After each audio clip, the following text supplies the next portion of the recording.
Hi, and welcome everyone to this long-awaited space show. My name is Tihian Nguyen, and I'm your show host today. I know it's been a long time that we aired an episode. For those who don't know about the space show, it started in 2020 when the pandemic started.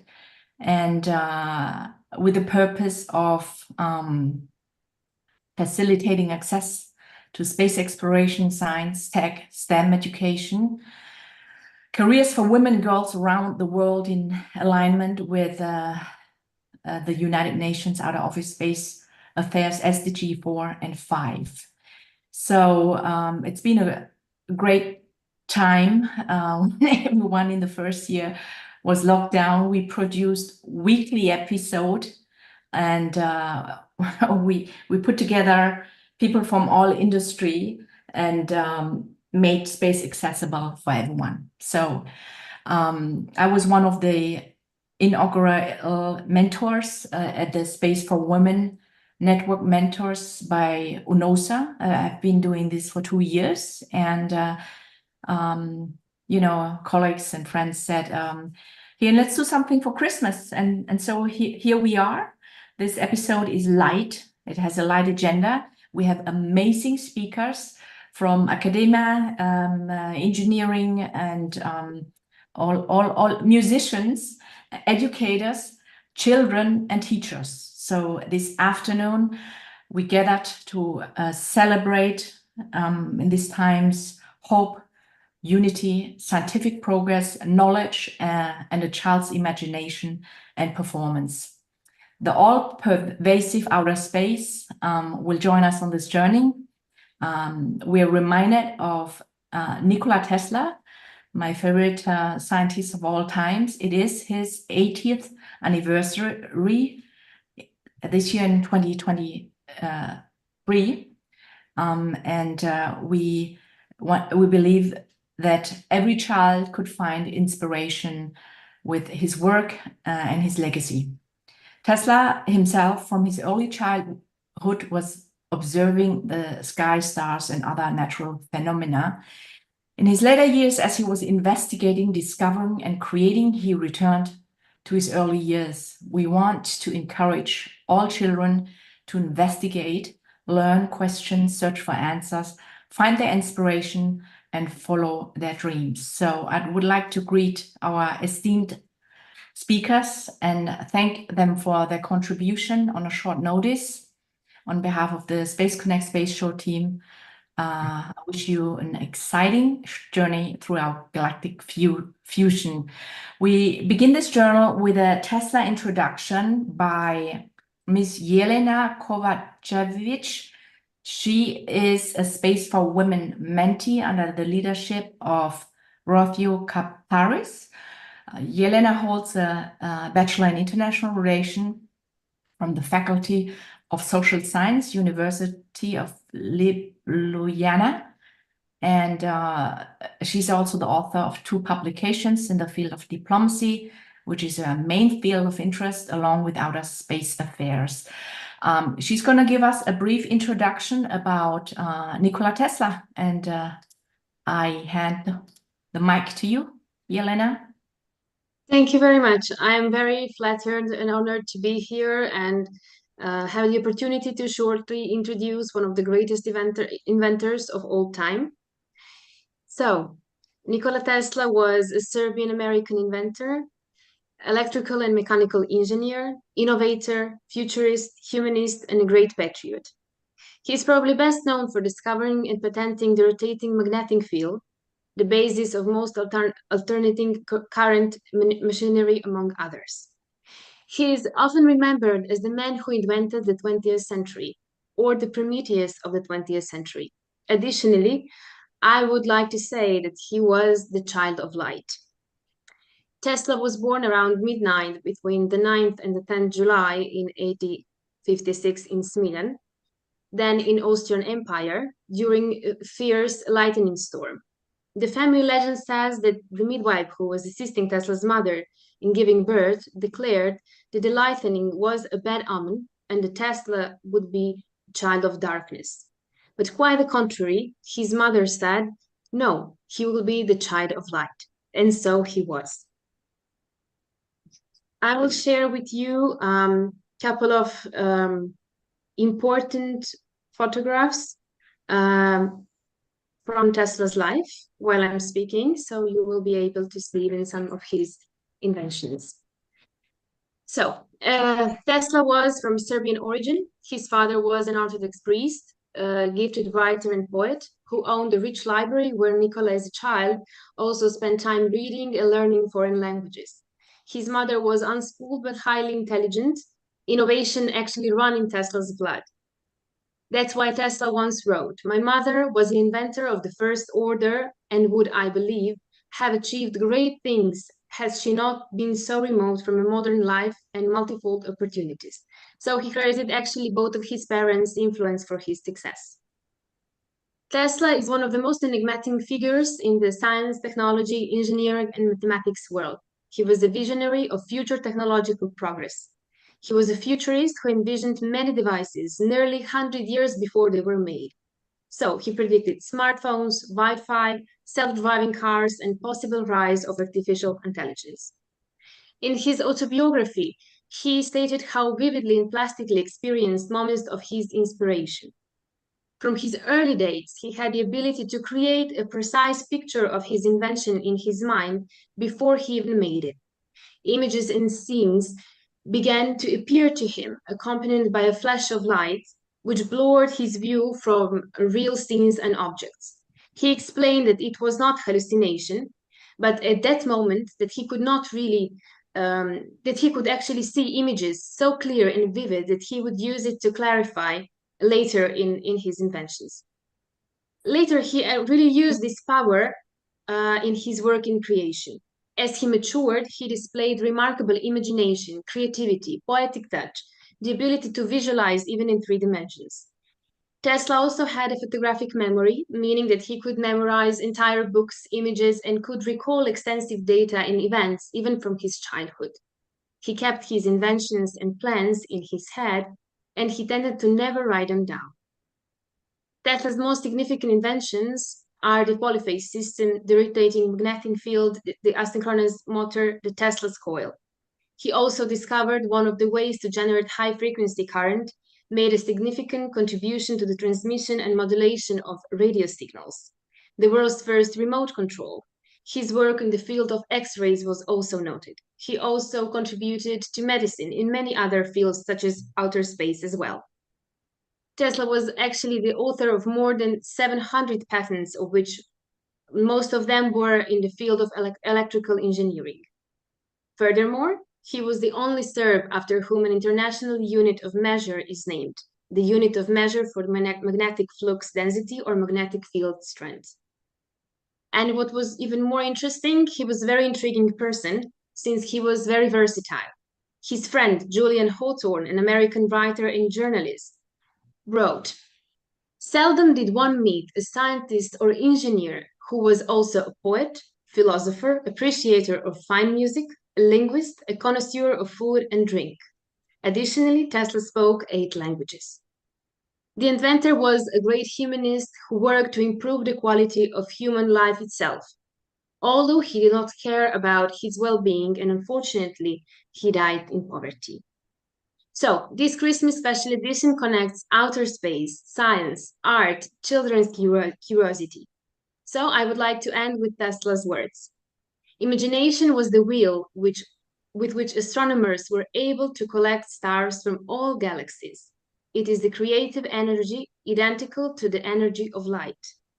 The shining star asked us to watch it. If we were not too obsessed with ourselves, we would understand its language and message." Thank you. Please enjoy the event. Thank you very much, Yelena, for this great overview. I must give credit to Yelena. She came up with the idea of celebrating Tesla's 80th passing anniversary. So she's been of tremendous help in putting this episode, make this live. So thank you so much. Before we dive into our first speaker, let's listen to the feedback of the past 2-3 years of the what could happen if there's exponential collaborations between private, public, and collaboration and mentorship between mentee and mentors. So I'm going to share with you the personal experiences of the people that worked with us over the past 2-3 years. We weren't able to add everyone, but we will. There were like literally over the past 2-3 years where thousands of feedback coming in. So enjoy this. I guess I need to go on screen share.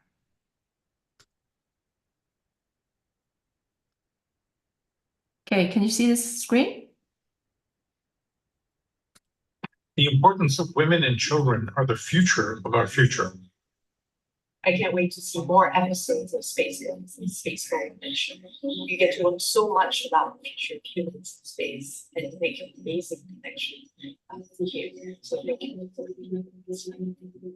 So you really tell me that you do a wonderful experience talking about wonderful topics in front of wonderful people? Of course I do. It is called Space for Women. Space for Women have provided me with so many opportunities to increase my self-awareness and personal development. Since becoming a mentee, I've received 2 offers from my dream university. Space for Women was amazing, and it was inspirational and innovative, and I will certainly do more with them, and I think it will have a high impact in the future. Space for Women ensures that young people have a safe space to grow and develop their early space careers, and I'm so happy to be a part of it. Hi, this is Dr. Srimati Kesin, founder CEO of Space Kids India. I'm extremely grateful to Space for Women for connecting all the women in space globally. Well, I'm on the moon now. I want to go to the Mars. I want a space expedition. Catch me, guys, if you want. Bye. So with that, I hope you recognize some of our speakers there. Some very, very people from all industry, very grateful. So thank you so much for supporting this initiative. Let's dive into the matter. Mr. Boris Petrovich. We're gonna reseparate Mr. Nikola Tesla, AI. He's a presenter, inventor, artist, and librarian.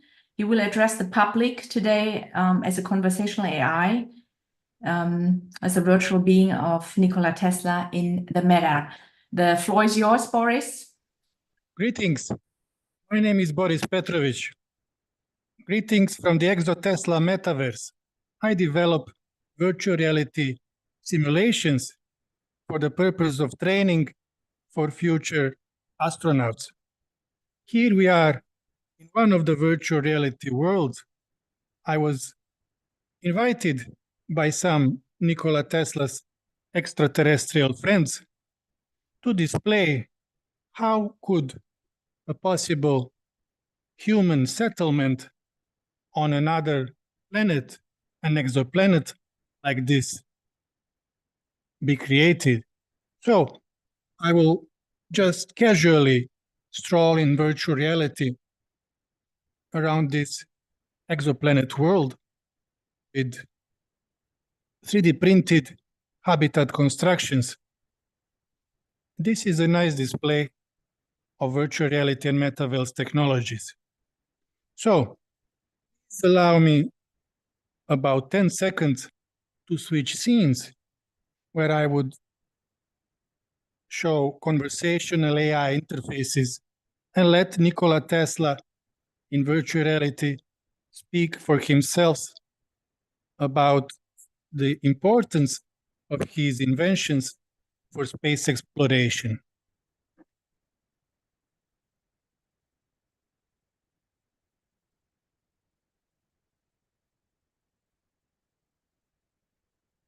Boris, are you still there? I think we lost you. Hello. Yes, you're back. You're back. Things from the Tesla Radio City. This is another scene of the metaverse.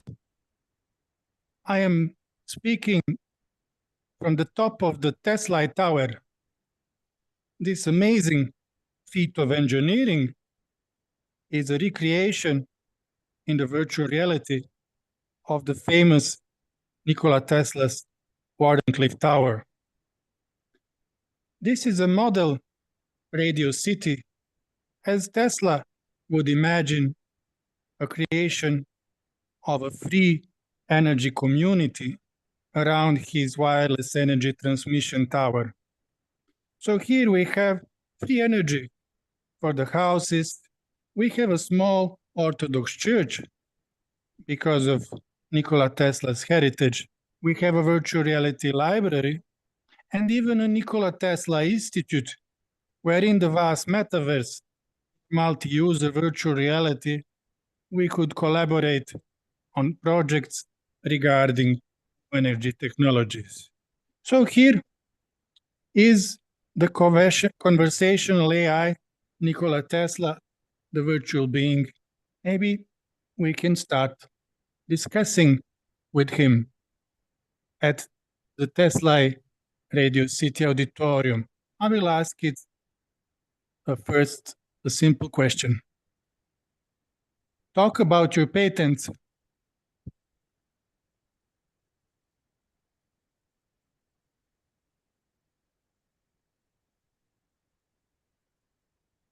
He's not talking, Nikola. Nikola is not talking. Boris? Boris, can you hear me? We can't hear you.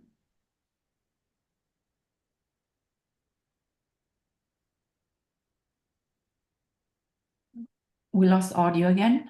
Boris?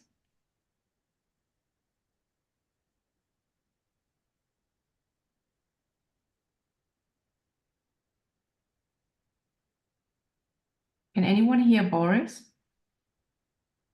No. Okay. Can you hear me? You're back. Is he talking? Yeah, the audio comes back now. He's not talking. You can hear? I can hear you now. Yes. And the Tesla? Tesla is not speaking. He's not speaking. You can talk on his behalf, maybe.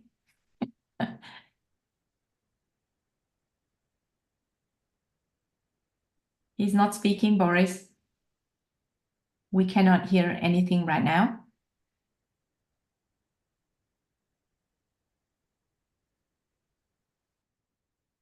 Boris, can you get back? Free energy, my friend, and Now let he's us speaking. lose sight of the incredible potential that lies within us all. He's So speaking. let us continue Yes. our quest for free energy, my friend, and let us never lose sight of the incredible potential that lies within us all. So let us continue our quest for free energy, Okay. my friend, and let us never lose sight of the incredible potential that lies within us all.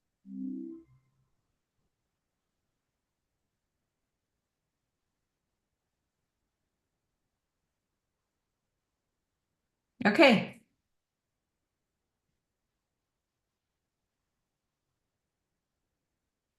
Boris, are you done with your presentation?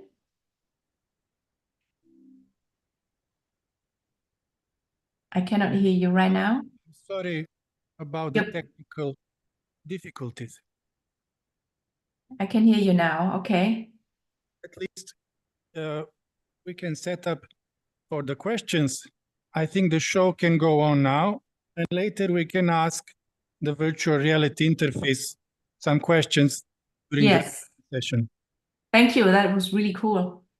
Amazing. The first speaker actually I had in the meta, so I didn't know how that would come out. So we're gonna get back to Mr. Tesla later with some questions. Thank you so much for this presentation.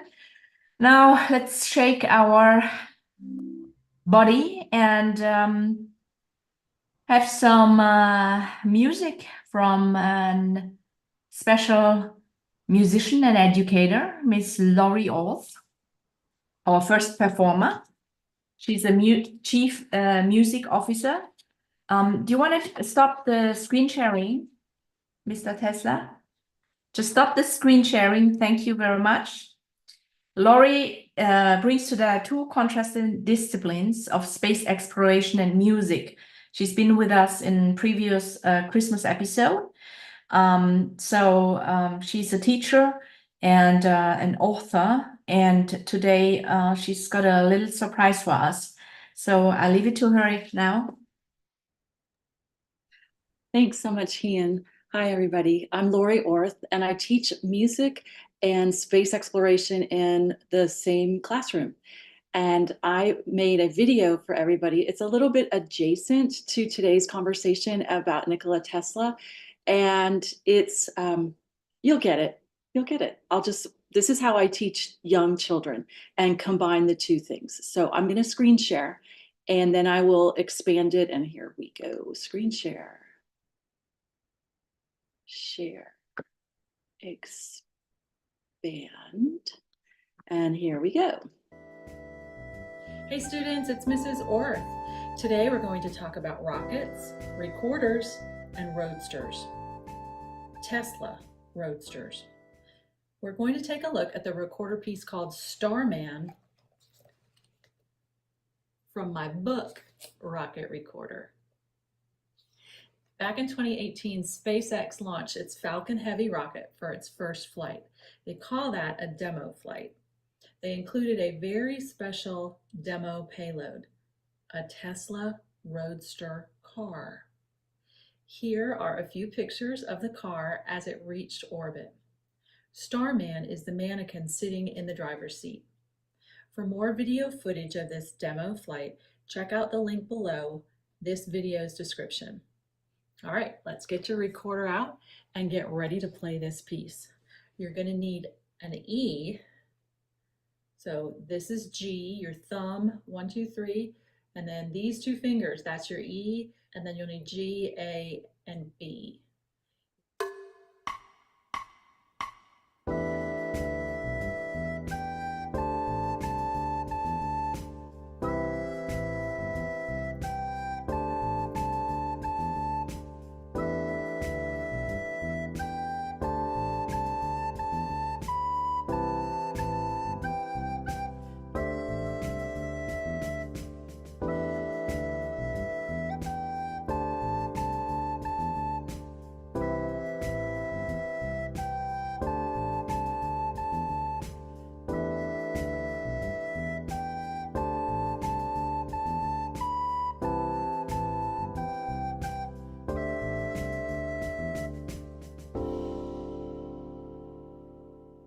Thanks so much for joining me today for Rocket Recorder so that you could learn a little bit about rockets, recorders, and roadsters.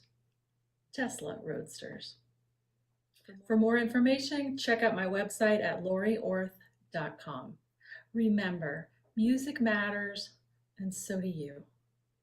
See you next time.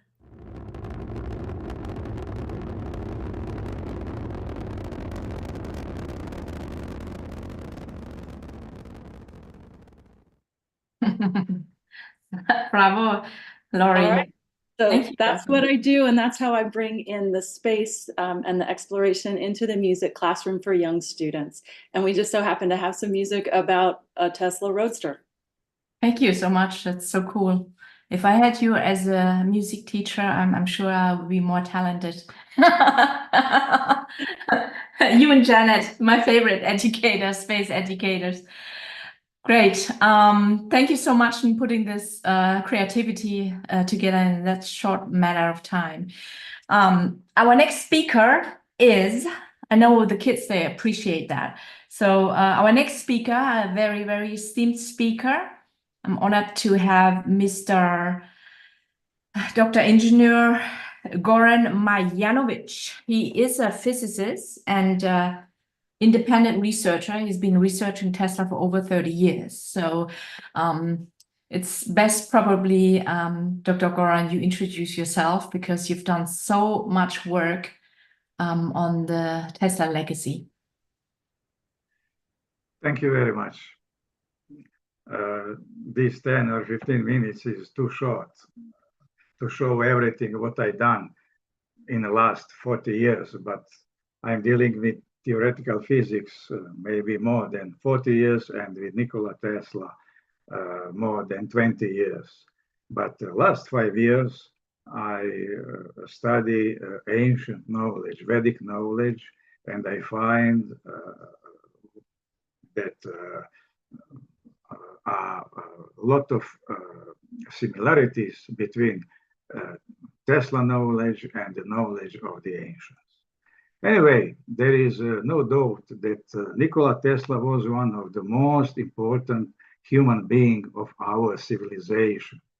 Bearing in mind the number of his realized and unrealized patents, it is really hard to measure Tesla's contribution to technological progress of modern world. The wider audience, Nikola Tesla is known for the discovery of rotating magnetic field, alternating current, and a lot of interesting effects of great voltages and high frequencies, which impressed the world. However, true greatness of Tesla work and the depth of his insights into the structure of the true reality and principal mechanisms of cosmos and nature just beginning to emerge these days. Sorry, Dr. Goran, did you want to do a screen sharing? Yes, later, a little bit later. Okay. In fact, everything what we know about Nikola Tesla's work is based on only 16 years of his life, from his coming to America in 1884 until the end of his stay in Colorado Springs and the finalization of experiments with his famous magnifying transmitter during 1900 and several years thereafter. Almost of Tesla's patents originate from that short period of about 2 decades of his life. It is more than interesting that we don't know almost nothing about his work on his most controversial machine, world's radio station, Wardenclyffe Tower on Long Island, and especially about the things he did after his unfinished project until the end of his life. So 40 years of this genius work is almost unknown to us. But in the annual meeting of the AIEE held on May 18, 1917, Nikola Tesla said, "Years ago, I was in the position to transmit wireless power to any distance without limit other than the imposed by the physical dimensions of the globe. Where there is no receiver, there is no energy consumption anywhere. That is the exact opposite of the Hertzian wave system. It is radiating all the time, whether the energy is received or not. But in my system, no power is lost. Since I am a telecommunication engineer, this very controversial statement by Tesla caught my attention. Coincidentally or not, I came to Tesla's patent, art of transmitting electrical energy through the natural mediums, where he says that he does not work with Hertzian waves, but with different waves, and recommends to use waves from 20,000 Hertz to 6 Hertz. This was exactly the area of sub-photon energy phenomena predicted by postulates in my cosmological model of quantized energy density created back in 1993. So, considering this Tesla statement, I named this area of energy vibrations Tesla waves. This was the key motive for me to become more interested in legacy of Nikola Tesla and his ether technology. That is the technology of scalar phenomena. And so, with the help of my family, wife and 3 daughters, I created a laboratory for the research of Tesla technologies.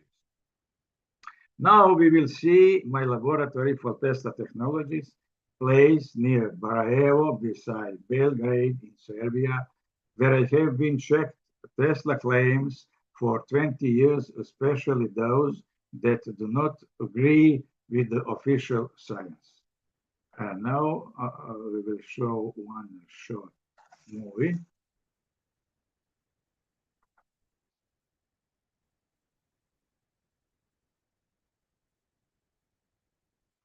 But I cannot find it. It's next participant. Here is.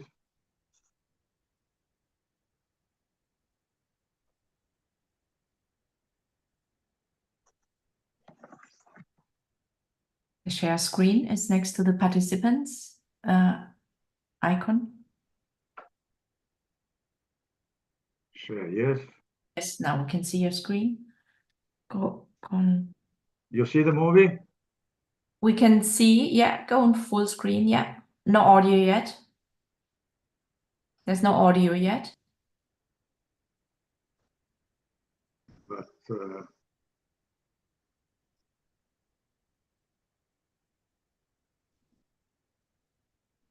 I don't know what's happening now.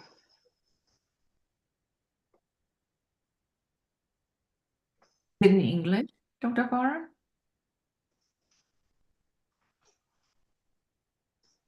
Not playing at all, the video now? I cannot see the. I can see the screen share, but we have no audio, and it paused. The presentation paused now.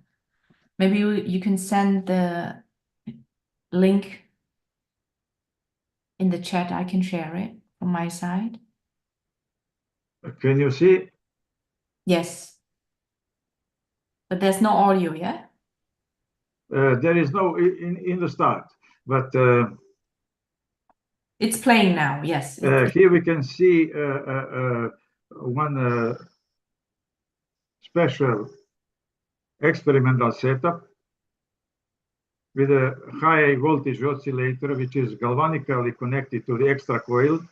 And unlike the classical version, the inductive coupling here is minimal.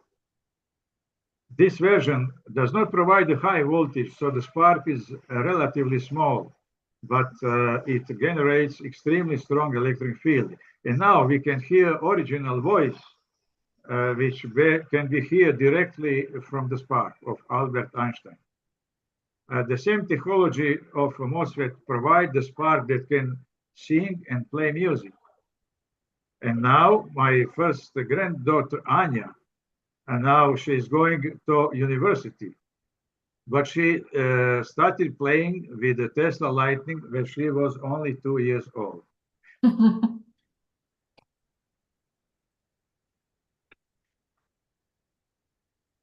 As we can see, there is no fear, not even a little. This is so cool. Very, very brave little girl.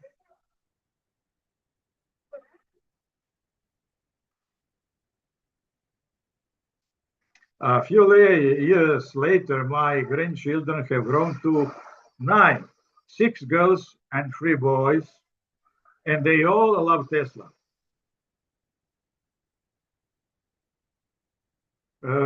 Very big and strong spark, about 800,000 volts. This is a brave mother, Zorana. She has 4 children. One is Nina Ballerina, and the famous Teslian Stefan. The youngest Teslian little boy, Perovok. But a little later, we got a new youngest Teslian named Stribor. In addition to the singing spark, we also have a spinning spark, which can be touched by hands because the working frequency is very high, about 300 kilohertz. Although it melts a steel needle, as you can see, with its high power.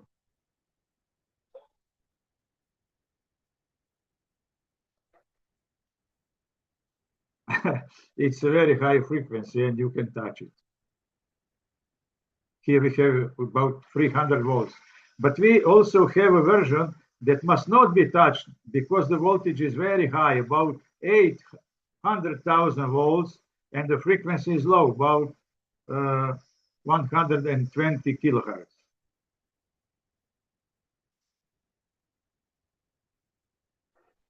And out on the terrace, they can reach over 1,000,000 volts.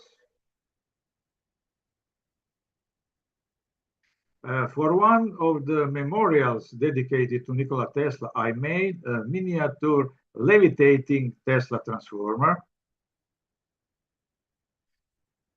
Really levitating, no strings.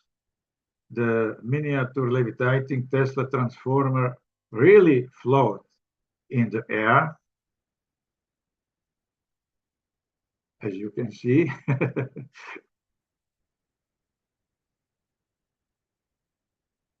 But it really works and can light a miniature gas discharge lamp.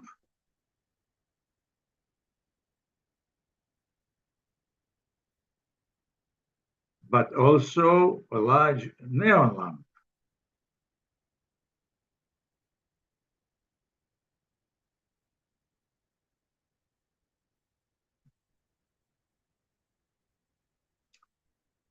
Well, grandfather and grandchildren sometimes enjoy extremely unusual experiments.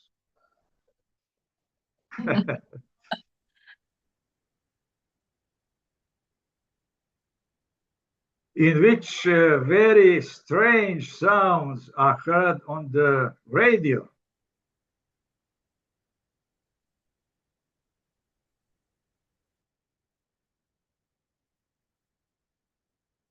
That resemble a woodpecker.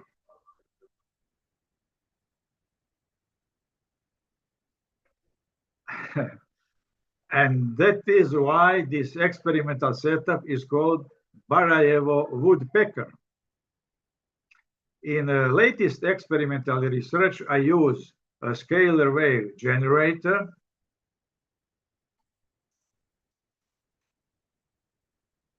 light processor,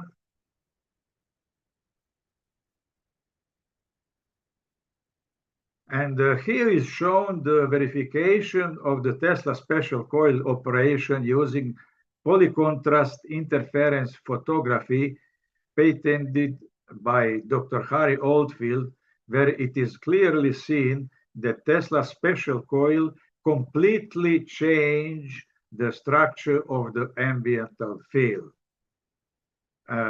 My latest theoretical research are based on the unification of science and spirituality and offer extremely rich but also very simple and logical structure of absolute reality as a unity of matter and spirit that includes all forms and levels of existence from the universe to the supreme spiritual absolute.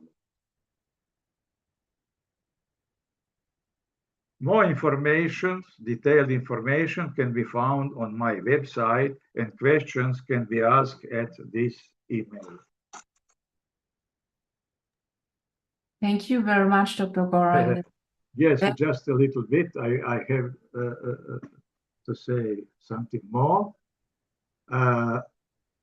We all know Tesla's famous statements that present is theirs, the future for which I really work is mine. And next, my contemporaries will not understand me, but one day the scientific law of nature will prevail, those whose secrets I have uncovered, and everything will change in no time at all. Everything will change. A new era of human wisdom will set in, and its key features will be the understanding of time, the discovery of source of limitless energy, and the shaping of matter according to will of scientists. These Tesla words was the main motive of my interest in Tesla's heritage. In any case, based on all my theoretical and practical investigations of Tesla's legacy over 20 years, especially of his ether technologies, I am absolutely sure that it will be the basis of all future technologies that will significantly improve and advance human lives. This is also the reason why I think that the legacy of Nikola Tesla is the seed of cosmic knowledge of the future. According to my long-term research into Tesla's work and comparisons with ancient Vedic knowledge, Nikola Tesla is one of the greatest intuitive genius of our civilization, a scientist who came closest to the ancient knowledge. In my opinion, knowledge of ancient civilizations exceeded our present knowledge greatly, at least in some aspects. Nikola Tesla was one of the first scientists of this civilization who seriously approached to their skills, and it is quite certain that Tesla's ether technologies, together with the scientific knowledge about natural energy phenomena, would contribute to significant improvement of new and more advanced technologies, also the human health, and in general to the living conditions of mankind. Also, I am absolutely sure that the synthesis of scientific and ancient knowledge can help us understand phenomena that are undetectable by scientific methodology and equipment, and help us in understanding the world we live in more advanced communication with absolute reality and the complex structure of human beings and progress in various fields of life. Nikola Tesla is a man who has no grave or monument, but his monuments are the power stations of the world, the power lines and transformer stations in the world, from whom instead of candles, billions of light bulbs and street lamps shine all over the planet. I would like to thank everyone who reminds us on Nikola Tesla and his fascinating work, because he is a true scientific Prometheus of the new age who contributed significantly to the technological progress of our civilizations and let us the seeds of cosmic knowledge for the future. Thank you for your attention. All the best. Thank you, Dr. Goran, for this phenomenal presentation. We definitely have to come and see you and learn under your in your lab. It's amazing. Thank you so much. Thank you. You mentioned the intersection between spirituality and ancient knowledge and the future in space. That's very important, I think, to create the future if we honor ancient wisdom. And I know Nassim Haramein, he says, if Tesla would be alive, we would be already venturing out in the cosmos. Yeah, so thank you so much. So our next speaker, a very special speaker from Spain. This is Dr. Martin Sanchez. He is accompanied by 4 of his students. He's a primary school teacher and the principal of State School San Isidro in Labrador. He's been teaching for over 20 decades and has received both national and European awards for his work. He's a researcher in education, part of his research group at the University of Granada, where he earned his international PhD in educational science. He's deeply passionate about educational tech. He's provided training to teachers on using tech in education and is currently delving into the field of AI. He's done a tremendous work with these children, and I know they are now on school holidays, but we have the honor to present the performance with these children. Yelena, you can play. No audio yet. There's no audio, Yelena. Martin, I am. Good morning, good afternoon, or good evening. Greetings from Granada, Spain. Welcome to the State School San Isidro Labrador. My name is Joseph Albert Martin. I am a primary teacher and the principal of this wonderful school located in the south of Spain.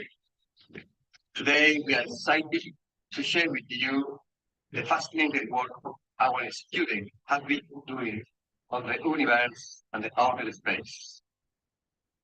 In this term, our fifth-grade students have embarked on a learning project about outer space, diving into a plenty of questions such as: how is the solar system formed? What exactly is the universe? Is it possible to travel through the solar system? Or the best one, I think, how will life change outside the Earth? Our students have shown a huge interest in understanding outer space. They are eager to learn more about deep space. They have hopefully considered how humans might adapt after colonizing terrestrial bodies, like the Moon or the Mars, particularly in areas beyond physics, mathematics, or aeronautics. We are talking about art and music.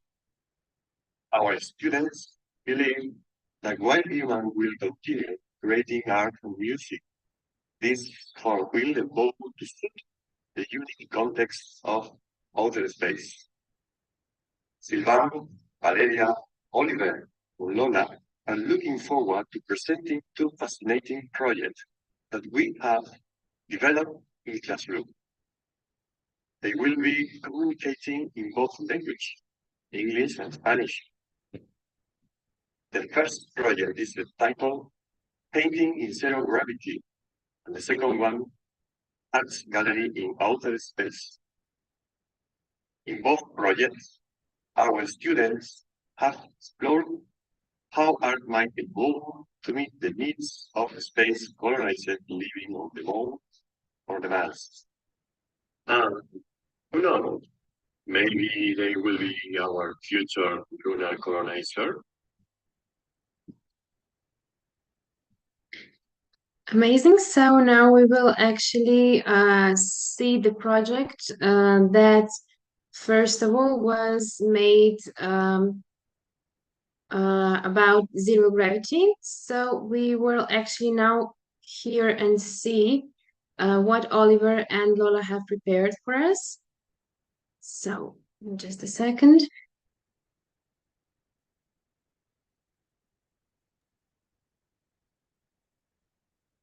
So this presentation is presented by Olivier, the first speaker.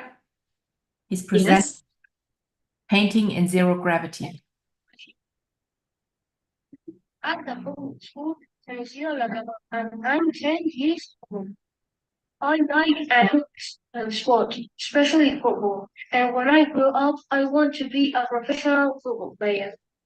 I've always wanted to travel to new places, even to the space. I also enjoy other activities like athletics, gincana, etc. I'm here to talk you about our project painting in zero gravity. So actually, that's what Oliver would say about their project. In their class, they conducted a unique artistic exploration, imagining what it would be to paint in weightless environments such as space. They have studied and understood how the lack of gravity would affect painting and the materials. To simulate this experience, they used innovative techniques in class. They hung up the canvases and practiced using brushes and paints under conditions that mimicked the microgravity. This allowed them to experiment firsthand with the movements and the flows of paints in the space-like environment. Furthermore, they researched how different types of paints and materials would react in microgravity environment. They experimented with different viscosities and densities, observing how paint's droplets behaved and how unique patterns could form in absence of gravity. They explored how to use colors and how light and shadow could play a significant role in creating art in space. This project has not only been an exploration of visual arts, but also a foray into science and physics of space. Here we have Lola. I'm 10 years old, and I really like space, especially Saturn. Our class has done an amazing experiment called painting in zero gravity. So, what Lola would say. How did they do this? First, they had to flip all the tables. It took them a bit of time to get it all arranged properly, but after some delay, they managed to do it. They took the transparent plastic and adhesive tape and started wrapping the transparent plastic around the table legs, securing with the tape. This step also took a lot of time, but they assure us it was worth it. Once they had all the tables set up, they prepared the paint. They used many colors. Before getting under the tables, they began painting upwards as if they were in the space without gravity. That's why the project is called Zero Gravity. It was super tricky, they said. The painting was dripping and it was difficult to make circles, straight lines, curves, and other shapes. It was very different from painting while sitting. They painted drawings related to space. They painted as they were on the moon. The result was very beautiful. When the paint dries, it peels off, which is why you have to paint quickly, because the drawings get ruined otherwise. So, they had a wonderful time. It was an unforgettable experience for both of them, and they say that they will do it again, but they would like for the next time to be really on the moon. So the next experience we have is actually from their classmates. It's from Valeria and Sylvan. So we will now see the other project, actually the art gallery in space. So just allow me. Hi, I am Valeria, a fifth grade student at State School San Isidro Labrador. I enjoy sports like soccer, gymnastics, judo, and skating. My favorite subjects are physical education and study. There's no screen yet. Yes, I see. Just a second. Children media player. Yes. So here we go with the second project. Hi, I am Valeria, a fifth grade student at State School San Isidro Labrador. I enjoy sports like soccer, gymnastics, judo, and skating. My favorite subjects are physical education and study. It's a pleasure to talk to you about our exhibit activity in the art gallery in outer space project. In their class, they embarked on a creative adventure, imagining what art could be like in the context of outer space. The first part of their project was involved selecting or creating famous artworks, modifying them, or adding specific space-related details. Each one of them chose a work, whether it was a classic piece of art or their own creation, and transforming by imagining how it would like if it would be located on a planet like Mars or maybe the Moon. This exercise was not just about art, it was also a study of art history, astronomy, and planetary science. For instance, when modifying a painting to make it appear as though it was on Moon, they had to consider how the lack of atmosphere and different quality of lunar light would affect the colors, the shadows in the painting. The result was a series of unique artworks that reflected not only their imagination and artistic skills, but also their understanding of space. These creations were part of the art gallery of outer space, a visual gallery that envisioned how art could evolve and be appreciated in the context of space. Thank you. Here you can see. Thank you very much for the translation. Yes, well, this is what actually children said about their projects. So soon we will see also Silvan, who will say something about his experience. Hello, I'm Silvan, fifth grade student at public school San Isidro. I enjoy subjects like science and computer science. When I grow up, I would like to be a car designer. I'm excited to tell you about a part of art gallery in outer space project, where we are using artificial intelligence to create art inspired by outer space. So, Silvan also said that their journey with artificial intelligence in art actually began with brainstorming how art would look in different space environments. So they used advanced programs, inputting prompts that described imaginative space scenarios. For example, one of the prompts was a landscape on the Moon illuminated by the Earth, which led to the AI to create stunning images that you can see that blended reality with fantasy. This process was more than just issuing commands to a machine. It was an exercise in creativity and critical thinking. They learned to be specific in their descriptions, understanding how each word could alter the AI's interpretation. This experiment with concepts like gravity, atmosphere, starlight, seeing how these elements could change the aesthetics of art. Each artwork generated by the AI was a revelation, showing them artistic possibilities that had never been considered. These resulting images were then transformed into posters and accompanied by its original prompt.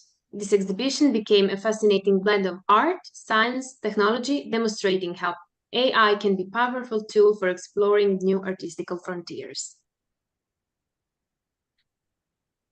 Thank you, Yelena. Are you done? Yes, this is the end. We are actually seeing the last one scene. So that's it. Thank you. In the name of, on behalf of, yes. Kudos to Dr. Alberto, who we've been communicating for 7 days through WhatsApp chat to produce that kind of quality work while he is still at work with all other students. So thank you so much. These kids will definitely receive their gifts, and thank you to the parents for this permission. So I know what fifth grade teach here about space. It was nowhere that extensive with the mindset of the emergence of technology for our little ones. This was a very, very great presentation. Thank you so much. So let's move on to our fifth performer, very special person. We are introducing Miss Mirjana Preljevic. Where are you? Yeah, there you are. I'm here. Excellent, excellent. She is an international consultant for strategic positioning, a well-renowned consultant with over 3 decades of experience in strategic positioning in the fields of entrepreneurship and business intelligence. She's the founder and owner and director of Square Compass Consulting in Belgrade. And she wrote, I know, almost 30 books, Mirjana. Yeah. Position strategy is the key to success, was published in 7 languages, dozens of text analysis in domain strategic position of states, cities, organizations, sustainable development, economic diplomacy, youth entrepreneurship, and startup companies. And her latest book, Tesla Genius, Teslianum, which is in your background right there, Almanic.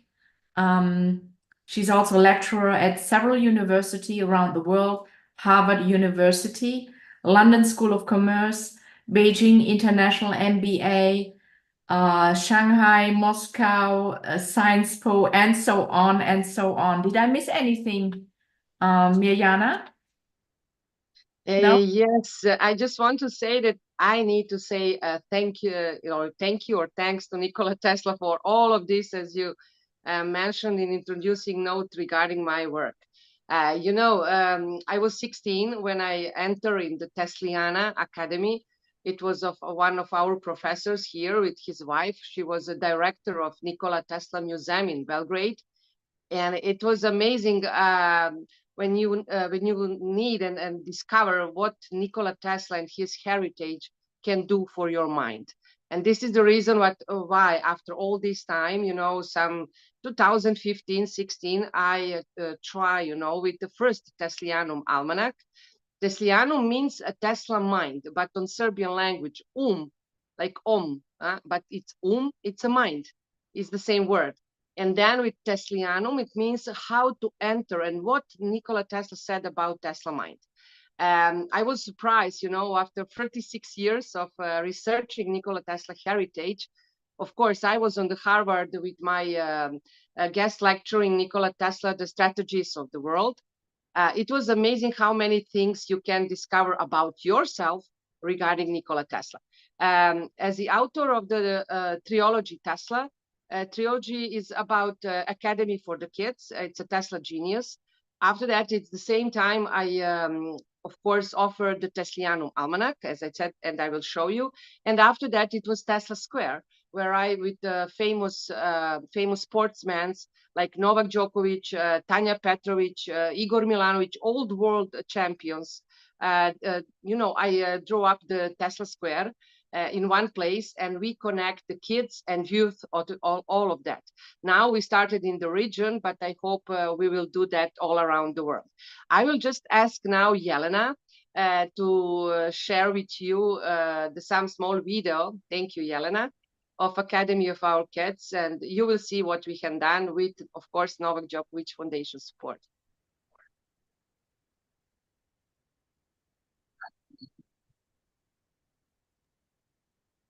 Jelena, is the audio playing? Can you hear? Can you hear? Yes.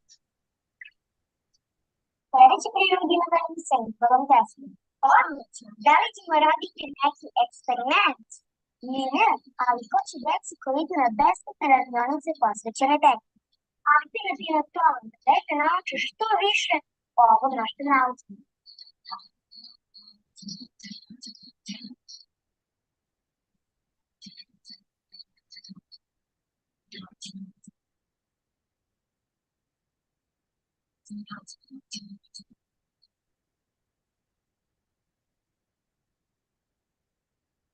The audio is not playing,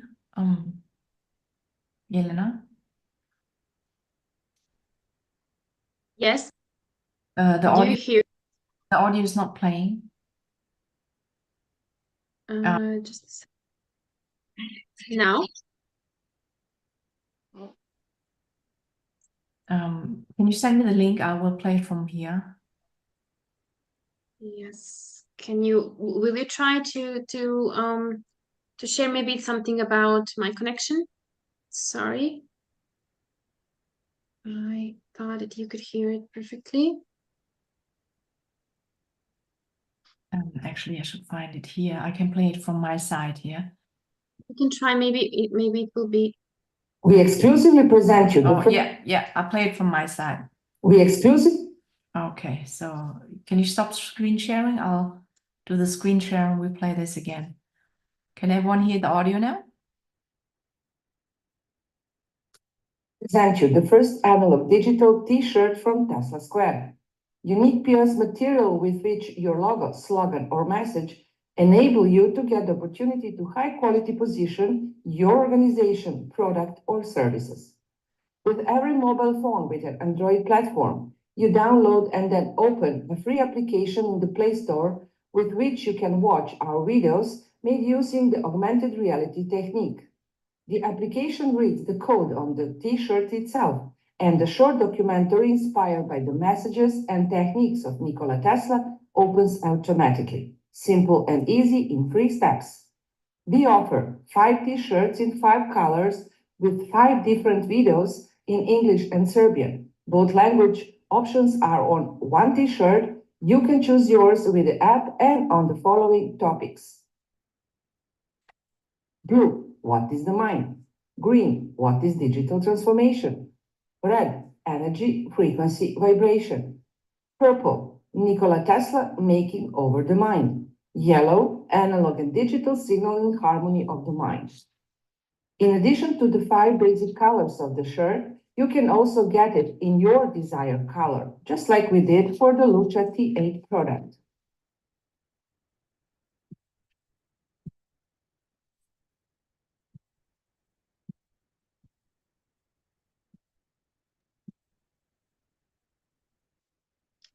I want to please you just to share the Academy for the kids if you have a chance. This is, yes, how the t-shirts from Tesla Square works.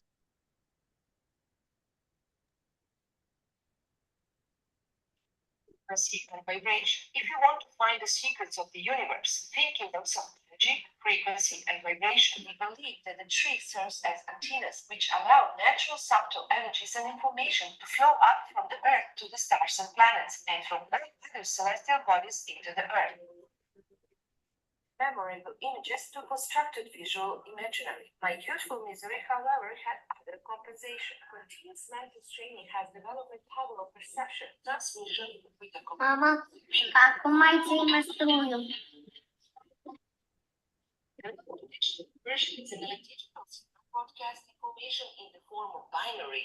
I can try maybe to share it again, but I'm not sure whether you will hear the audio. Yeah, now it's okay, but. Okay. See more information at www.teslasquare.com or write to us at info@teslasquare.com. Wonderful, Mariana. Great. Yeah, I just want to ask you for the Academy for the kids. This is also very important. Yeah. From the piano. Plenty. Sorry. Okay. Now you go. You go. Okay, but as I said, you know, we already have the 2,800 kids from 5 to 7 and 8 to 12 ages that pass through the Academy for the kids, and it was amazing. With you know, Novak Djokovic is a really symbol for us of Nikola Tesla. Of course, his face it's very similar to Nikola Tesla, but his techniques of visualization that he applied for in the sports, you know, that give us the direction how to also explain all this heritage that we found from Nikola Tesla. Also, secondly, what I want to present you with, you can see it here. It's a Teslianum Almanac. As I said, it's a Tesla mind. But what is important inside, this is a special edition, but we have the 5 issues.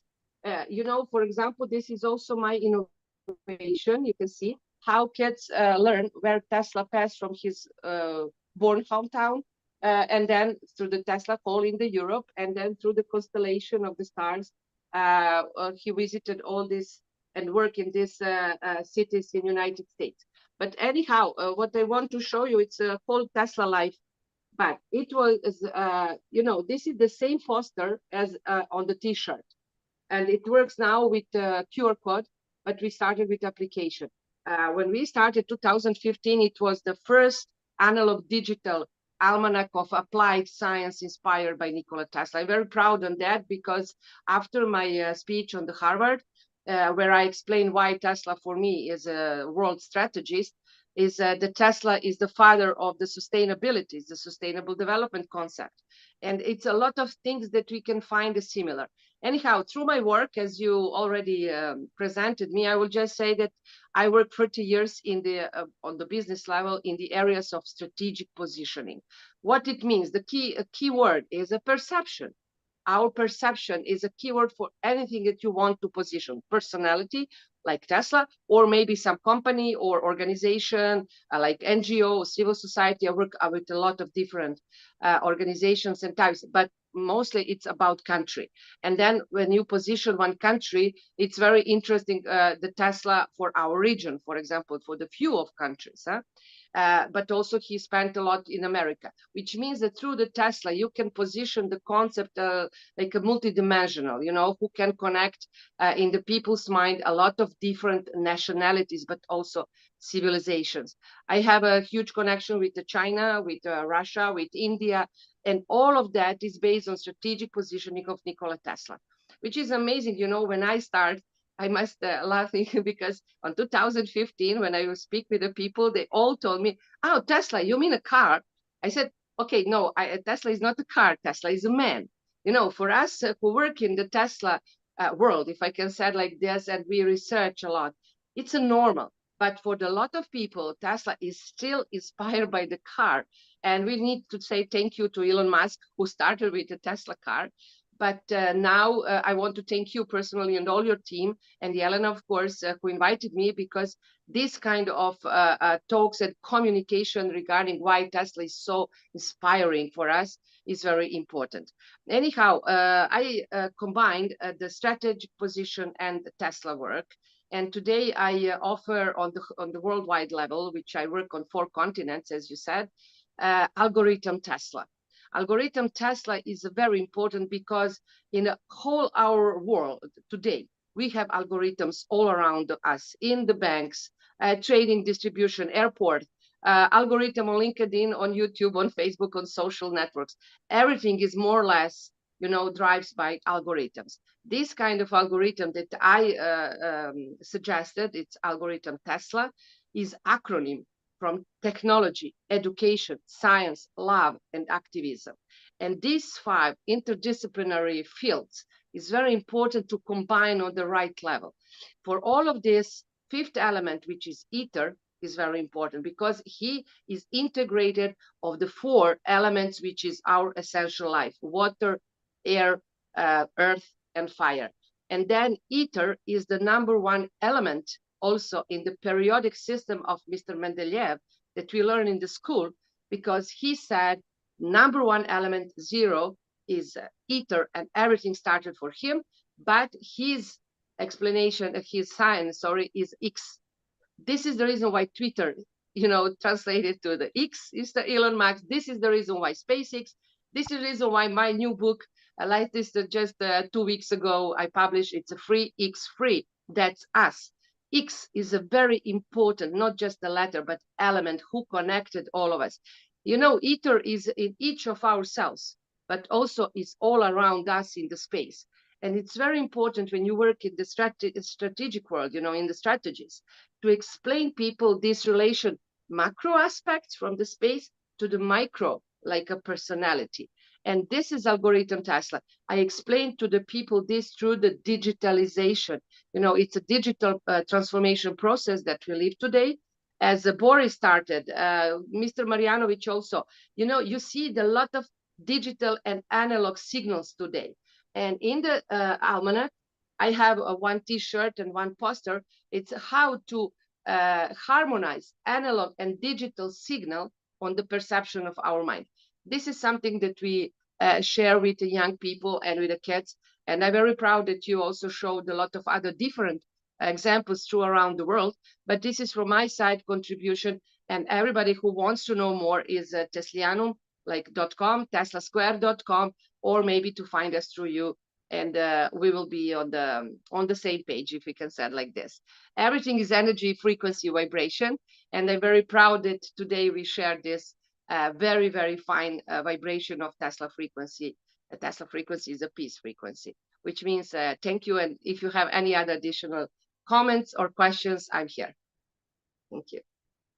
And if you know the secrets of the universe, you must think in numbers 369, right? 369, yes, exactly.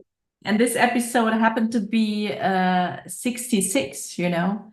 And I know Nikola Tesla. I know, I already noted, sorry. Yes, episode I know 66. anyone who knows.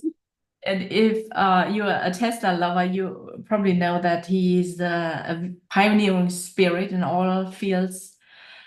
His life path number is the number 1. He runs the same life path number as me. And if you know me personally and you look at my cell phone number, it's full of 369. So it's excellent. I no more believe in synchronicity. It is somehow the more you learn about the universe and maths and you all speakers, you do it so wonderful, intersect. You are all experts in your own field, but all you're bringing in is the intersection of all fields that makes it. Yes, I want to show you, this is my new book, but on a Serbian language. But you will see Freaksy and 369 with yin and yang.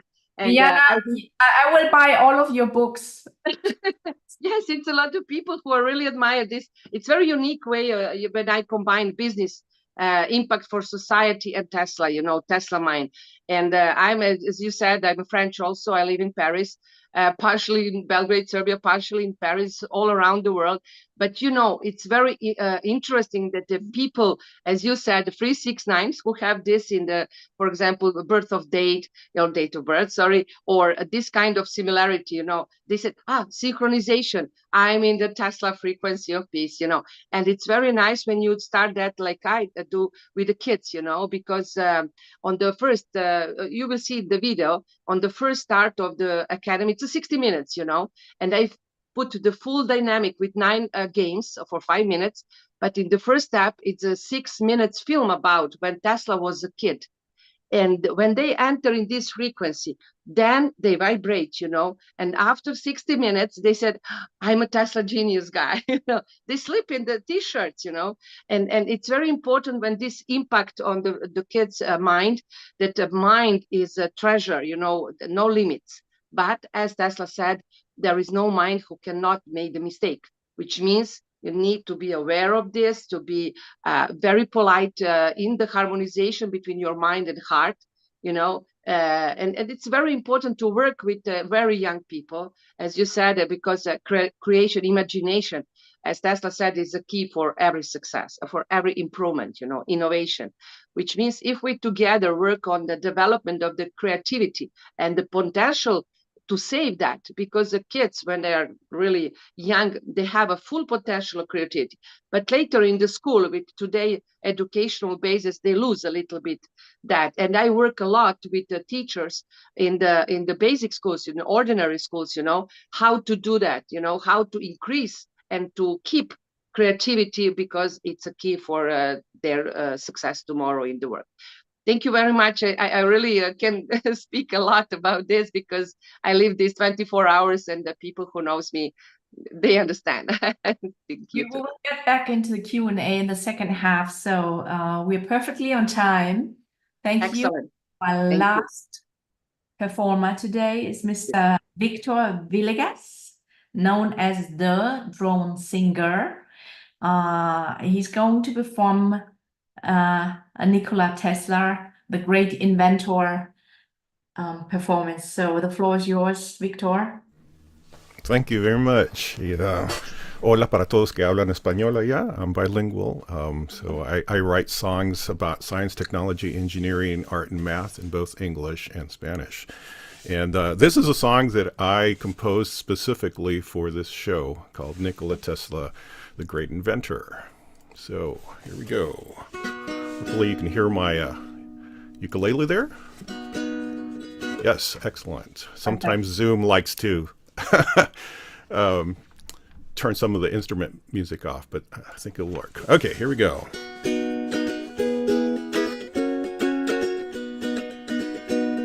There was a man called Tesla, a great inventor was he. He harnessed electricity to help humanity. He used his mind to ponder, found answers in his dreams, Unraveling many mysteries was the power he achieved. Nikola Tesla, a great inventor was he. He harnessed electricity to help humanity. Tesla was a dreamer, he always used his mind. He worked to find solutions by thinking all the time. People thought him crazy, they didn't understand that Tesla was a genius, a very brilliant man. Nikola Tesla, a great inventor was he. He harnessed electricity to help humanity. Remember Mr. Tesla when you turn on a light. He's one of the main reasons that we can read at night. Tesla had a brilliant mind, but you are brilliant too. Just harness all the power inside and let your light shine through. Nikola Tesla, a great inventor was he. He harnessed electricity to help humanity. Nikola Tesla, a great inventor was he. He harnessed electricity to help humanity.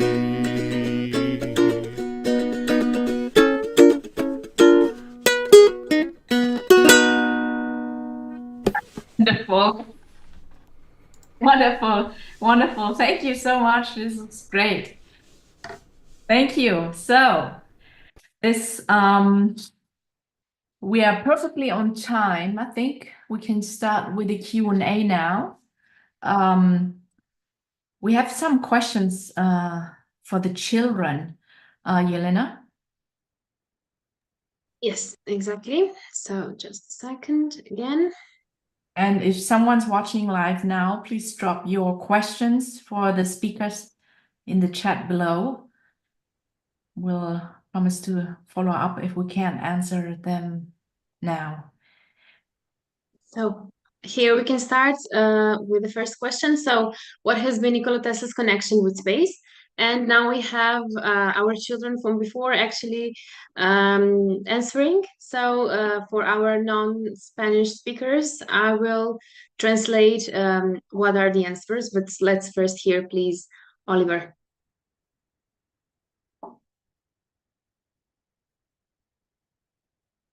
Ahora hablemos sobre Nikola Tesla, un inventor y científico cuyas ideas y descubrimientos aún resuenan con nosotros, especialmente en relación con el espacio.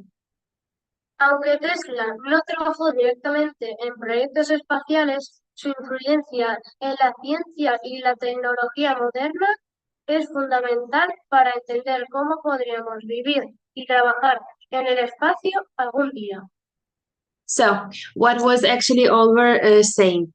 Now let's talk about Nikola Tesla, an inventor and scientist whose ideas and discoveries still resonate with us, especially in relation to space.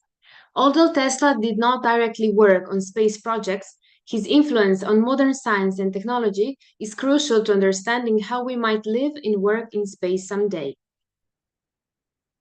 Tesla era un visionario.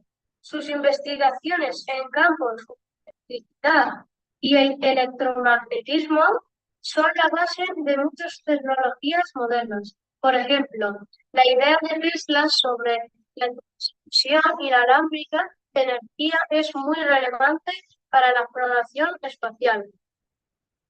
So, Oliver also said, Tesla was a visionary. His research in fields like electricity and electromagnetism forms the basis of the modern technologies. For instance, Tesla's concept of wireless energy transmission is highly relevant to space exploration. Imaginen poder enviar energía desde la Tierra a una nave espacial o a la Luna en una base en la Luna sin claves. Esto podría revolucionar la forma en que gestionamos los recursos energéticos en el espacio. Imagine being able to send energy from Earth to a spacecraft or a base on Moon without wires. This could revolutionize how we manage energy resources in space. Asociada con comunicación a largas distancias, algo esencial en la exploración espacial. Sus teorías y experimentos sentaron las bases para la comunicación. So, Oliver finished with the following. Imagine, okay, so furthermore, Tesla dreamed of long-distance communication, something essential in space exploration. His theories and experiments laid the groundwork for wireless communication. That's something what I mentioned in the introduction, and it's really interesting that even back in his time, Tesla had these kind of visions, and we can see and relate his theories and ideas with a lot of, let's say, rising technologies nowadays. The following question comes from Lola, and it's, do you think an astronaut could paint without gravity? So it's related to their project.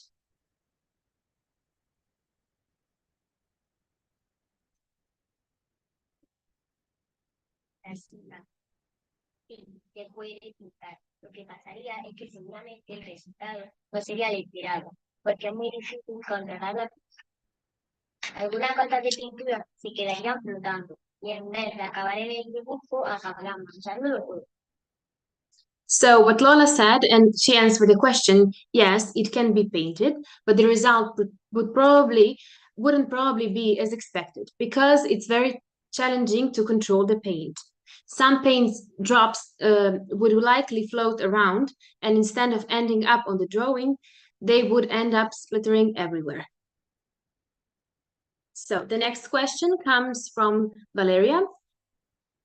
Have there been any artists on board in the space mission? Algunos astronautas han llevado el arte por la aire. Por ejemplo, el astronauta canadiense Chris Hadfield, quien estuvo a bordo de la Estación Espacial Internacional. Es conocido por sus fotografías del espacio y por grabar música mientras estaba en órbita. Además, la NASA ha promovido el arte en el espacio a través de diversos proyectos. So what Valeria actually said was, the answer is yes. While there have not been many professional artists in space, some astronauts have taken art to the stars. For example, Canadian astronaut Chris Hadfield, who was aboard the International Space Station, is known for his space photography and recording music while in orbit. Furthermore, the NASA has promoted art in space through various projects. And we have the last question and answer from Sylvan. What was the first piece of art in space? La misión Apolo, pequeño objeto conocido como Moon Museum, fue secretamente llevado a la luz. Este diminuto museo contenía obras de 6 artistas, sujeto a Andy Warhol. Era una pequeña cerámica del tamaño de un sello, pero con un significado enorme. So, regarding art, the answer takes us back to the year 1969 during the Apollo 12 mission. A small object known as the Moon Museum was secretly taken to the moon. This tiny museum contained artworks from 6 artists, including Andy Warhol. It was a small ceramic about the size of a postage stamp, but had enormous significance. So our children really asked very interesting and amazing questions, and we now, I believe, all learned something new. Thanks once again to their professor and Oliver, Lola, Valeria, and Sylvan for their projects, and of course for asking and answering these amazing questions. Thank you for the translation. And we have more questions, and these questions can be answered by any of our speakers today. So whoever would like to answer this one, we had some questions beforehand. Okay, I think we had that. Do you think Nikola Tesla's holistic approach is transportable to the space stage? Maybe that's for our Tesla AI. Do you want to get back to the matter? Boris, is he still with us? Yes. So the question exactly is about Nikola Tesla's holistic approach to development of technology. If it's transportable to the space stage, yes. Space age. Yes.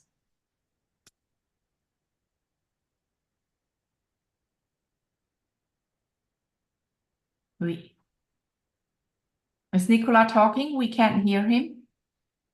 Oh, an excellent question indeed. There you are. My theories and technologies are not bound by earthly limitations. They are universal and can be applied anywhere in the universe, even in space. For example, my wireless power transmission technology could be used to power devices and equipment on spacecraft without the need for bulky, heavy batteries. Also, my work on high-frequency electricity could have applications in the design of more efficient and effective propulsion systems for space travel. Furthermore, my research into the electrical properties of the Earth's atmosphere has led to advancements in space weather forecasting and communication with spacecraft. In short, my technologies have the potential to revolutionize the way we explore and travel in space. And I firmly believe that we are only scratching the surface of what is possible. Thank you, Mr. Nikola Tesla. Dr. Goran, do you want to elaborate on this one? On this question? Just unmute yourself if you will. Well, for me, Tesla is not only inventor, but greatest scientist of this world, and the future will show. Tesla was a man who left us a great knowledge, but we cannot reach that in documents. But we have to study his work. And for me, his diary from Colorado Springs is the most important document where you can find the way of his thinking and the way of his communicating with this reality, which is not only on the rational level, but he used emotions and other kinds for communications for the higher levels of reality, and intuition is one of the greatest possibilities which we as a human beings can use to reach higher knowledge in the akasha or morphogenetic field, etc., etc. So Tesla left us a really great knowledge, and we have to study that for goodness of our civilization. Thank you very much. This one might be for Mirjana. We know Tesla worked in many companies. Mirjana, do you know which one they were? And do you believe he had a leadership spirit? Yes, if you, sorry, can you just repeat what leadership spirit, like Tesla? Yes. You know, in the last book that I talk about, it's algorithm Tesla, it's a quantum management. This kind of quantum management today is really presented on this holistic approach as Tesla wants to apply in his own companies, you know, in the 100 years ago. But today, you know, we need this conscious level of how to manage the companies. For example, today we have Volvo, we have Haier. You know, some companies, it's a lot of small and medium companies who really celebrate Tesla way of, as I said, as he's the father of sustainability, you know, could they use these values how to create a really good approach in the management. If it was a specific question, I'm sorry. Yes, thank you. Thank you. Are there any more questions, Jelena? What do you think was the Tesla's relationship to Edison?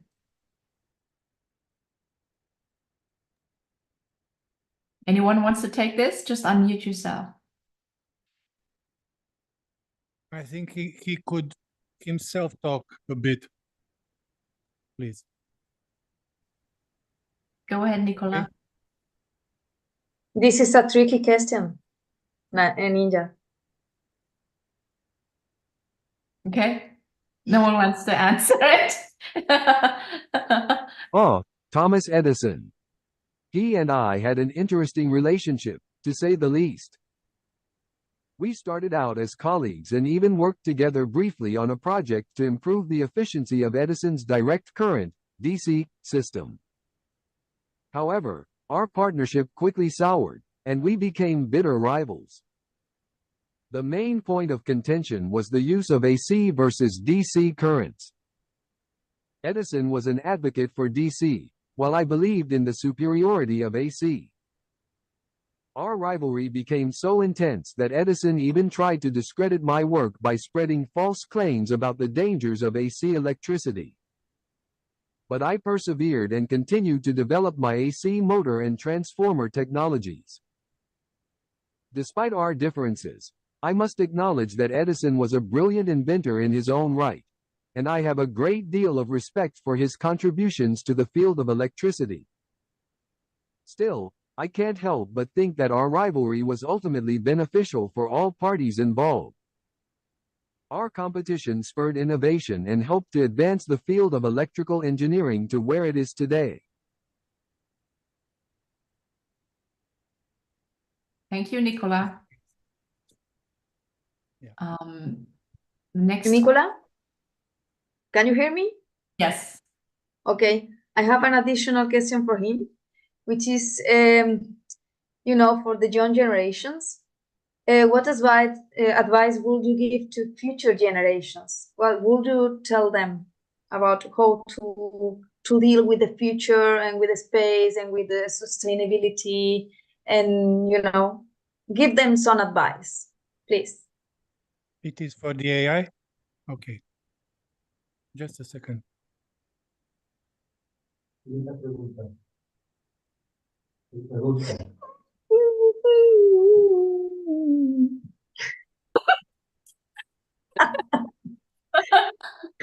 To the future generations, I offer this advice. Always keep an eye on the horizon and be mindful of the impact your actions will have on future generations. The pursuit of futurism and sustainability should go hand in hand. We must continue to push the boundaries of what we know and what is possible, while at the same time ensuring that we do so in a way that is responsible and mindful of our impact on the planet. It is our duty as stewards of this earth to preserve its resources for future generations. We must strive for sustainable technologies and practices that will allow us to meet our needs without depleting our natural resources.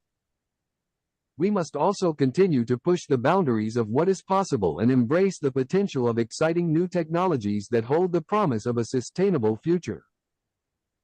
In short, always keep one eye on the future and one on the present, and make decisions that will benefit both. The future is in your hands, so use it wisely. Thank you, Mr. Tesla. Fantastic. Thank you. Wherever you are now, take me there. Okay, there's another question from the audience. This is for Mariana. Let me pull up this question. The Tesla strategy you mentioned, Mariana, will they maybe experimentally become a part of some school program or kindergarten if it starts? Can the strategy be used from really young age? Do you really have results you can share with us? Yes, very good question. As I told you, I already started in 2015. On 2016, we also work, and I'm very sorry because we didn't show the video regarding Academy for the kids, because you will see in the kindergarten and in the school, they also have a lot of programs, but this is all informal education and educational programs, which is additionally add to the formal program. In the schools, etc., it's all depend of the private schools honors, if I can say it like this, because we have now some talks with the ministries. But I must mention that, for example, in 2016, when I started, and that they see the effects, UNESCO, as you say, you are also in the United Nations organization, but UNESCO give us the full support and patronage for the whole program Academy for the Kids Tesla Genius. And then I was in Paris in UNESCO headquarters. And then also we talk with the CLET, it's a German foundation for presented in 22 countries. It's a lot of pioneers steps, if I can say it like this, and the innovative approach to how to use Tesla, hold this heritage, the 3 step-by-step work. But this is in this moment more or less in the informal education, and some like NT Center. We have the very reputed, highly reputed professor Ranko Rajević. It's a Nikola Tesla Center. It's called NT Center for the highly intellectual potential kids. But more or less, we all work in this cage. You know, to talk about strategy is not easy, because the strategies is something that we define today for the future, as the previous question, you know. And if you want to do something today for the future, it's very important that you have critical stakeholders, if I can say it like this. In this moment, we are on the first step, but I hope that if people show, especially teachers and schools, you know, their interest to do that, we can incorporate it in the strategy, first for education and then step by step in some other sectors. But this is very good results in this moment that I receive from the schools here in the region of Southeast Europe. Thank you, Mirjana. I have another question, Ninja, if I may. Yes. This is for Victor. Victor, how would you explain to the people in the street, you know, the general public, the relationship between music and space? Music and space, I think the arts are critical for everything. It's how we express our emotions, it's how we express our feelings. It's there has been many songs written about the space, stars. I mean, Twinkle Twinkle Little Star was one of the most famous nursery songs. So I think we get inspiration from nature, from space. And this is when we're inspired, the art comes from within us and comes out, whether that be in song, whether that be in a visual artistic way, whether that be poetry or paintings. And so the connection between space and art is very natural. And everyone is creative. You know, some people say, oh, I'm not an artist, I can't do that. It's like, but you can, because art is basically expressing yourself. And if you can express yourself, you're an artist. Thank you, Victor. Muchas gracias. Muchísimas gracias. Thank Me you. queda claro. There's more questions for the educators. Laurie? I have another one, Ninja, for the general speakers, which is related to what do you think governments can do to promote scientific knowledge among young people? And this is, if Mindy is still there, I would like her to tell us. I don't know if she's still connected. Not there anymore. Minnie's not there anymore. Let's take the next question. Okay. So maybe Nikola Tesla can tell us, or I don't know.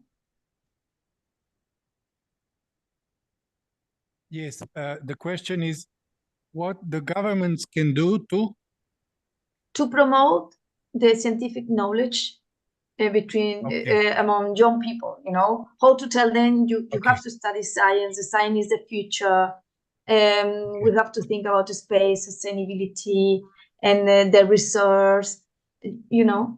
I will ask it.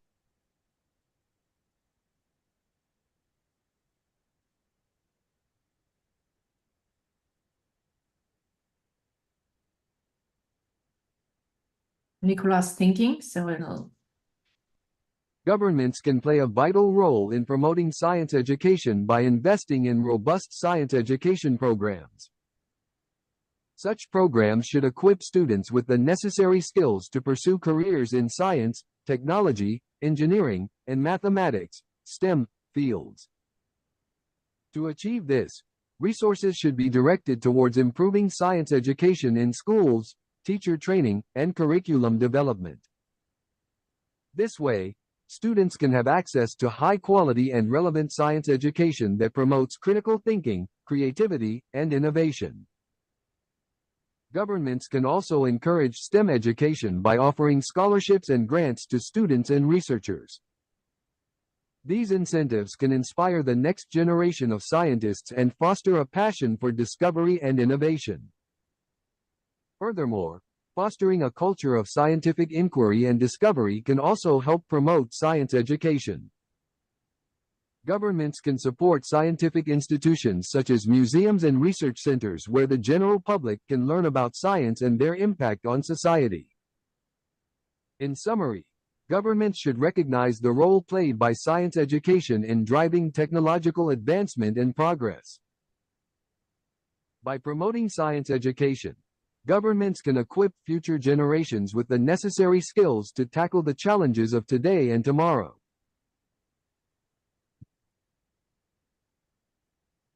So I'd like to add to that.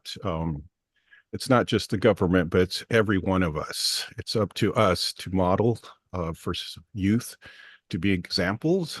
And I think the arts are a very, very important part of reaching those youth who might not naturally gravitate towards STEM, so science, technology, engineering, and math. Through the use of the arts, we're able to reach many students who don't think that STEM is for them. But the arts is for everyone, and the arts can reach into the heart, into the minds, and spark that creativity. And that's how I use music and poetry and songwriting and puppetry to get kids interested in science, technology, engineering, and math. It's about inspiring them and showing them how cool science and technology and engineering and math can be through the arts.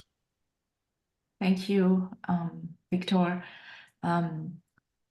Any master, we know they all have like kind of obsessive compulsive order, same as Nikola Tesla had.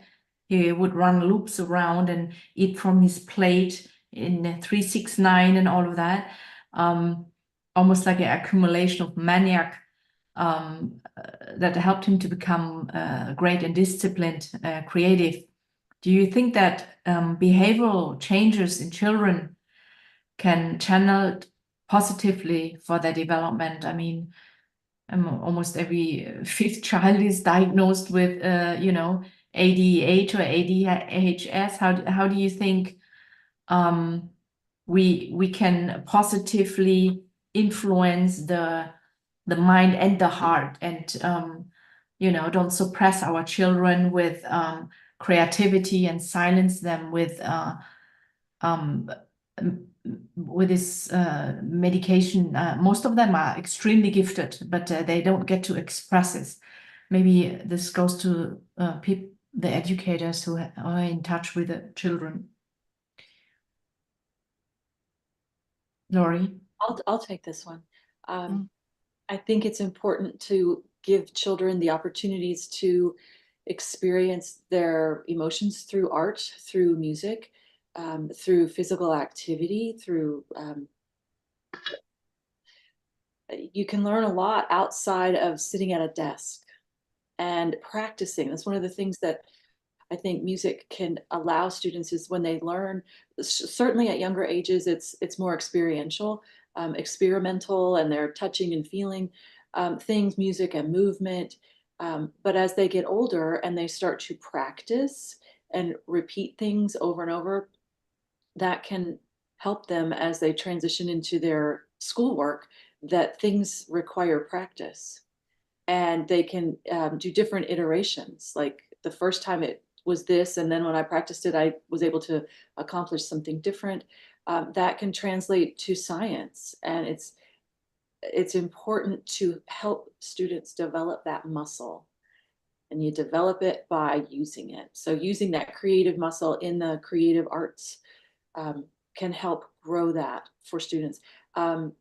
Students with attention deficit challenges, they're not sitting at a desk, is just, it's not the way that they learn, and that's okay. Let them run around a little bit, let them channel that energy and give them some different ways to learn. So that's what I think. I just want to add, the huge experience that we have on our workshops, one of the topic in Teslianum Almanac is communication. What we do 24 hours, we communicate normally when we know, and also in the dream, But also the second dimension of communication is verbal and non-verbal in communication, which is very important for the kids and young people. Why? We work on the workshops, I'm sure, for the mandalas. Mandalas. And we have pencils in different colors, and then we give to them, and they listen to the music with the special vibrations, how to accelerate their inner energy, or maybe be more concentrated on, etc., etc.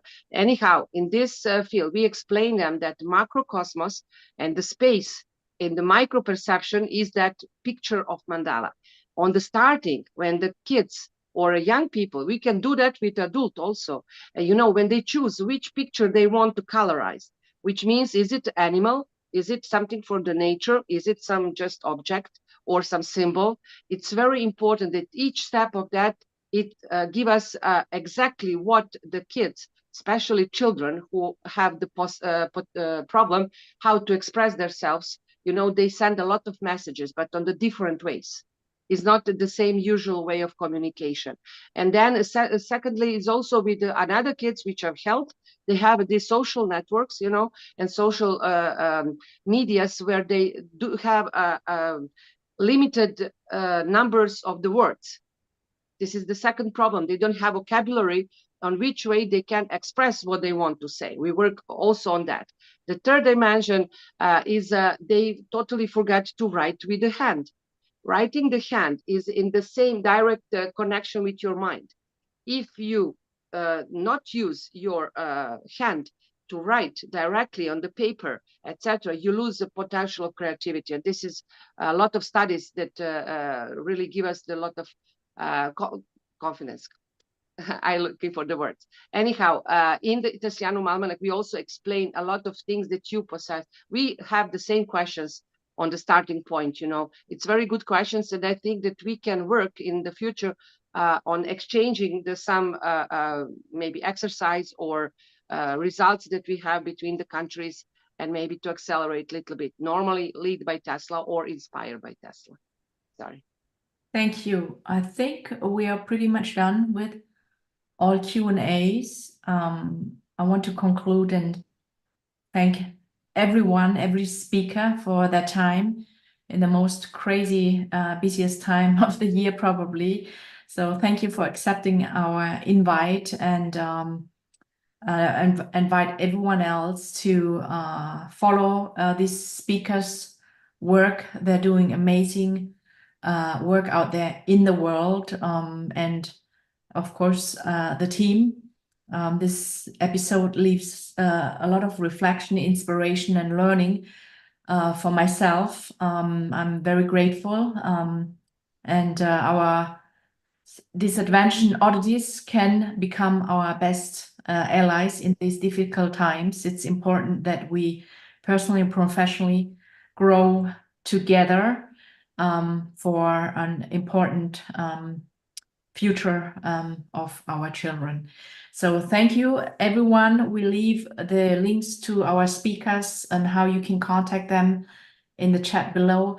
If you're a parent, please feel free to share this with your children. There is tremendous work behind this episode. It's completely philanthropic for now, and we hope that soon we can invite all of the students over for real life experiences and in the lab. So thank you for your attention and happy holidays, everyone. We're going to go offline now, but the speakers, please stay in the room.